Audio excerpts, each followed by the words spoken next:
બનાવીએ અમે બનીએ, કોઈ આવે તો બનાવીએ. અને દાઉદ ઇસ્માઇલ રાવમાં કટારિયાના મુસલમાન સાહેબ અહીંયા રોજ મારી કને ભેડિયામાં નોકરી કરે ને મારી કને બેસવા આવે. પછી ધીરે ધીરે એવી લગ્ની મારી સાથે લાગી, એણે ભેડિયાની નોકરી મૂકી દીધી અને બસ અહીંયા આવી ગયા કાયમને માટે સેવામાં. એ કે બસ હવે આપણે સેવા કરવી છે. કે અમે બંને જણા રાત્રે 9-10 વાગ્યા સુધી બેસીએ, પછી હું ઘરે જાઉં, એ બેઠા હોય. એક દિવસ કુદરતી એવું થયું કે અમે રાત્રે અહીંયા રાત રોકાઈ ગયા. મેં કીધું આજ મોડું થઈ ગયું છે, અમે સવારે વહેલા યાત્રિકો જવાના છે તો આપણે રોકાઈ જઈએ.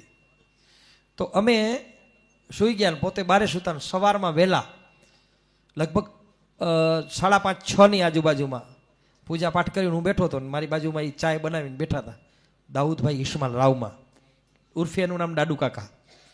અને તે જ સમયે 2 મહાત્મા આવ્યા.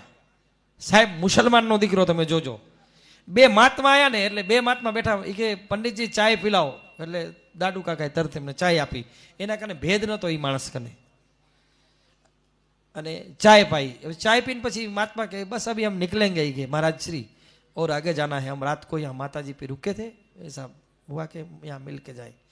દક્ષિણ આપી. એ જ્યારે મહાત્મા નીકળી ગયા ને ત્યારે દાદુ કાકાના શબ્દો એ કે મહારાજ બેટા હેતલ, એ મારી દીકરીને મારા ધર્મપત્નીની દીકરી કહેતા, એ કે બેટા હેતલ, એ કે હું દાદુ કાકો બોલું છું, આજ પછી તમારી આ ધામની પ્રગતિ જોજો સાહેબ, અને ત્યાર પછી તમે આ પ્રગતિ જુઓ.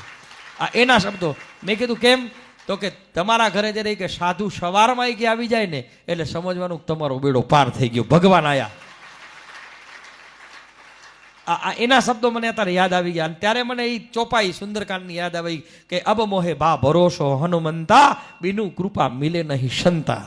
ભગવાનની કૃપા હોય તો આ બધું મળે. આપણે હનુમંત ધામમાં આવીએ છીએ, કેવા સંતોના દર્શન થાય છે.